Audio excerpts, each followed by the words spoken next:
Magpadayon gihapon ang Cebu City sa pag-require sa RT-PCR or swab test sa mga musod sa syudad gikan sa ubang mga dapit.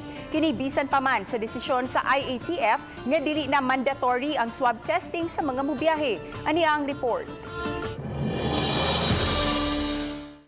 Gipadayag ni Mayor Edgardo Labella nga magpabilin ang RT-PCR test requirement sa mga tawo nga mosulod sa syudad agi sa tugpahanan ug pantalan.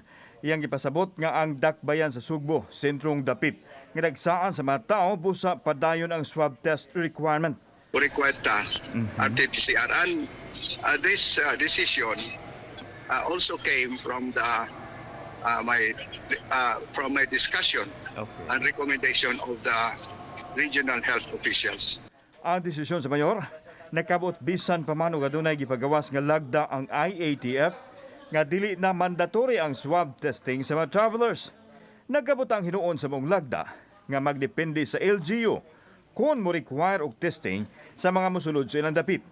Dili na usab i-require ang quarantine gawas kung adunay symptoms. Laing gitumbok sa mayor nganong magpabilin ang iyang executive order mao nga taas kaayo ang kaso sa COVID-19 sa syudad.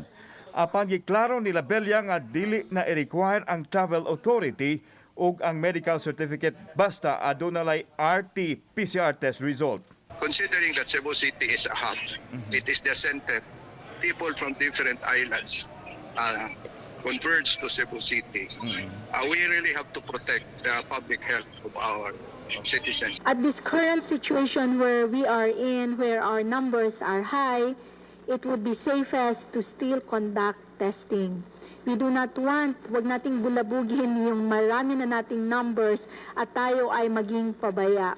Unang nagpatuman ang lalawigan sa Sugbo sa no swab test sa mga domestic travelers bisan kon wa pa mogawas ang IATF guidelines. Tinguha ni Governor Gwen Garcia nga mabanhaw ang turismo nga may usa sa gisaligan sa ekonomiya sa lalawigan.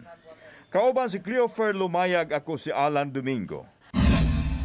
Balitang Bisdak.